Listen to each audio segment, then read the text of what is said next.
Hai semua, Assalamualaikum. Bersama dengan cikgu pada kali ini untuk Matematik Tingkatan 4, Bab 3 Penakkulan Logik. Dan kita akan lihat satu standard pembelajaran iaitu kita akan membina pernyataan dalam bentuk implikasi jika P maka Q, P jika dan hanya jika Q.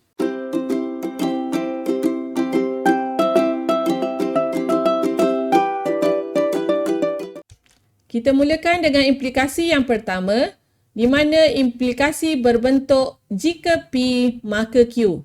Kita lihat kepada perbualan murid dan guru ini. Cikgu, bolehkah saya bermain bola di padang? Dan guru ini menjawab dalam bentuk implikasi, iaitu jika kamu dapat menyiapkan semua soalan, maka kamu boleh bermain di padang. Okey, implikasi jika P maka Q ini dikenali sebagai implikasi dengan keadaan P dikenali sebagai anti jadian, manakala Q pula dikenali sebagai akibat. Selepas perkataan jika, kita akan ada P dan P ini dikenali sebagai anti jadian. Dan selepas perkataan maka, kita ada Q. Dan Q ini dikenali sebagai akibat. Okey, kita lihat praktis kendiri yang pertama, 3.1D. Bentuk implikasi jika P maka Q dengan anti jadian dan akibat berikut. Okey, soalan bagi anti jadian dan akibat. Jadi, kita akan tulis implikasi. Okey, P adalah anti jadian. Okey, yang ni P. Q adalah akibat. Jadi kita hanya tambah perkataan jika maka. Okey. Jadi jika X sama dengan 3, maka X kuasa 4 sama dengan 81. Jadi kalau yang ni kamu lihat, yang ni adalah P. Okey, yang ni. Dan yang ni adalah Q. Okey, yang bawah ni akibat. Jadi dapatlah jawapan kita jika X sama dengan 3, maka X kuasa 4 sama dengan 81. Okey, B. Anti jadiannya ialah AX kuasa 3 tambah BX kuasa 2 tambah CX tambah D sama dengan 0 ialah persamaan kubik. Akibat A tidak sama dengan 0. Jadi untuk yang ni pun mudah saja. Okey, yang ni adalah anti jadian. Jadi kita hanya perlu tambah perkataan jika di hadapannya. Dan kita akan tambah perkataan maka dan kita tulis akibatnya. Jadi kita akan dapat bentuk implikasi jika P maka Q. Jadi jika AX kuasa 3 tambah BX kuasa 2 tambah CX tambah D sama dengan 0 ialah persamaan kubik, maka A tidak sama dengan 0. Okey, soalan C, anti jadian N tolak 5 lebih besar daripada 2N akibat N kurang daripada negatif 5. Jadi kita gabungkan. Jika N tolak 5 lebih besar daripada 2N, maka N kurang daripada negatif 5. Dan soalan D, anti jadiannya M per N lebih besar daripada 1. Akibatnya M kuasa 2 lebih besar N kuasa 2.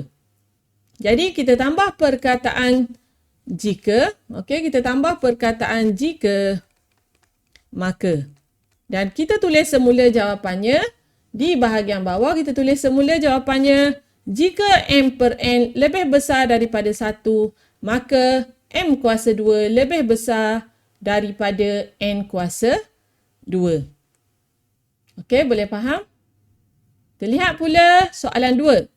Tentukan anti jadian dan akibat daripada implikasi jika P maka Q berikut. Okey, yang ni dia bagi implikasi, kamu perlu tentukan anti jadian dan akibat. Jadi cikgu kata anti jadian adalah selepas perkataan jika, akibat adalah selepas perkataan maka. Okey, jadi yang ni adalah anti jadian dan yang ni adalah akibat. Jadi kita tulis semula. Anti jadian ialah X ialah nombor genap. akibat X kuasa 2 ialah nombor genap. Okey, B.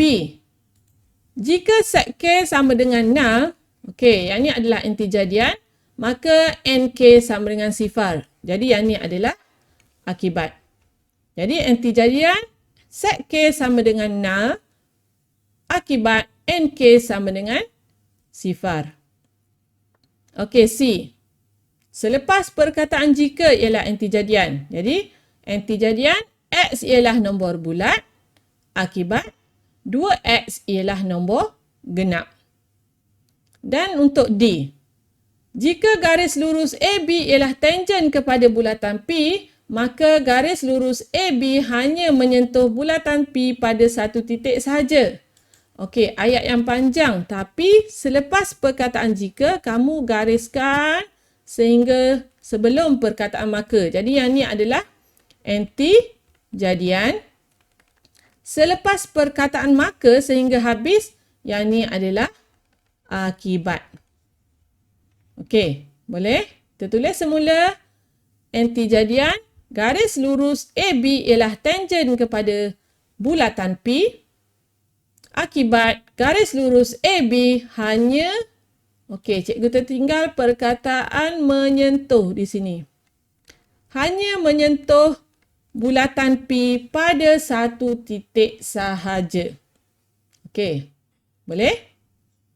Seterusnya kita lihat implikasi jenis yang kedua, di mana selain daripada implikasi jika P maka Q, implikasi yang kedua ini iaitu implikasi P jika dan hanya jika Q juga kerap digunakan dalam penakkulan logik. Implikasi P jika dan hanya jika Q terdiri daripada dua jenis implikasi berikut. Okey, P, lepas tu kita ada perkataan jika dan hanya jika Q. Jadi daripada implikasi yang kedua ni, kita boleh bentukkan dua implikasi iaitu jika P maka Q, ni yang pertama. Ataupun yang kedua, kita boleh bentukkan terbalikkan. Jika Q maka P. Okey, boleh? Jadi kita akan lihat, praktiskan diri soalan ketiga. Bentuk implikasi P jika dan hanya jika Q bagi implikasi yang berikut. Okey, jika K ialah nombor kuasa 2 sempurna, maka punca kuasa 2K ialah nombor bulat.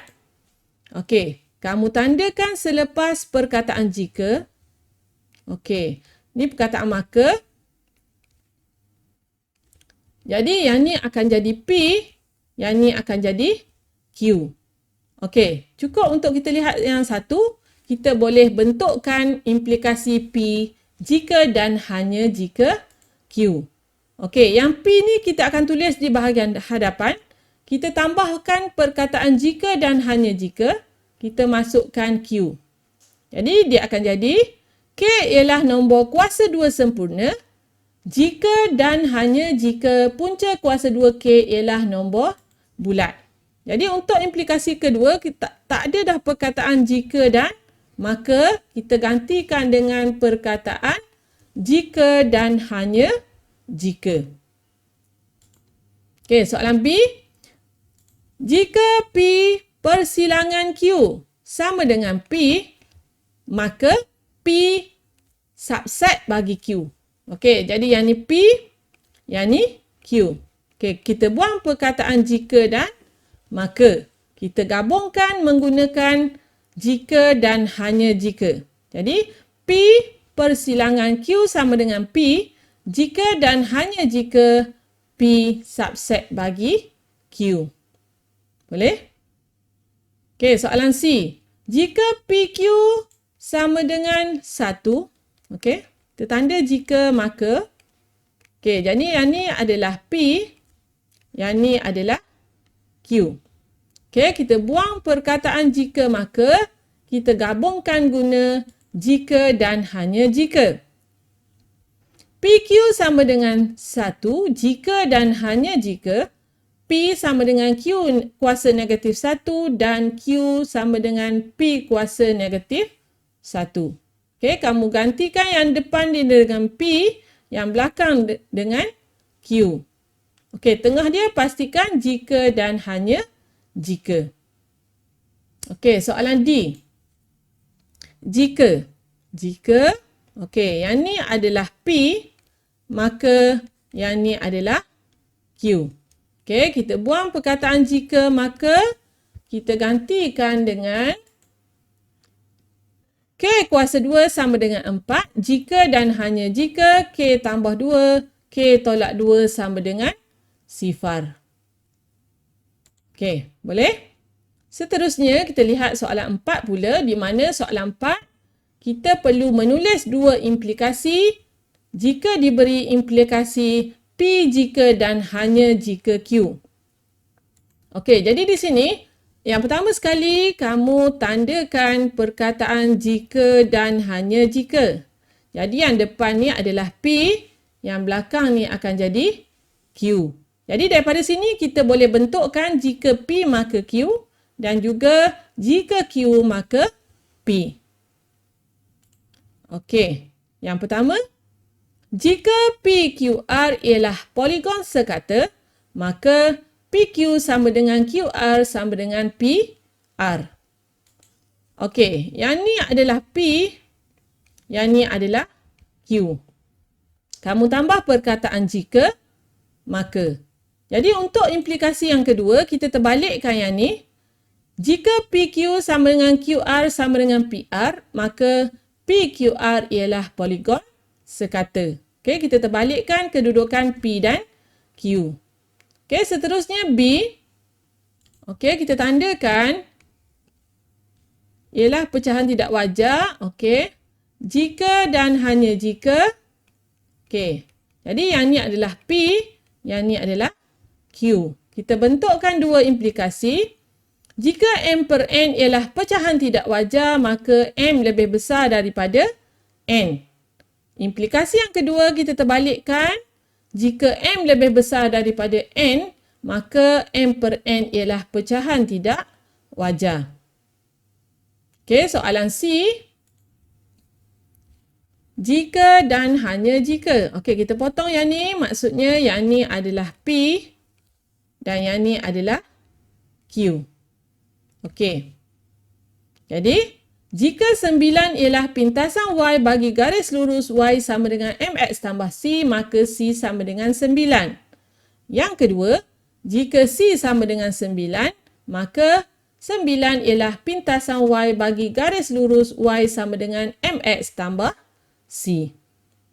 Dan untuk D, okey, sama juga kaedahnya, jika dan hanya jika. Okey, jadi yang ni adalah P dan yang ni adalah Q. Okey, jadi untuk implikasi pertama, jika Fx sama dengan Ax kuasa 2 tambah Bx tambah C mempunyai titik maksimum, maka A kurang daripada sifar. Dan implikasi yang kedua, jika A kurang daripada sifar, maka Fx sama dengan Ax kuasa 2 tambah Bx tambah C mempunyai titik maksimum. Okey, jadi cikgu harap kamu boleh faham tentang implikasi di mana bentuk yang pertama ialah jika P maka Q dan bentuk yang kedua ialah jika dan hanya jika. Okey, untuk jika P maka Q, P ialah antijadian, Q ialah akibat.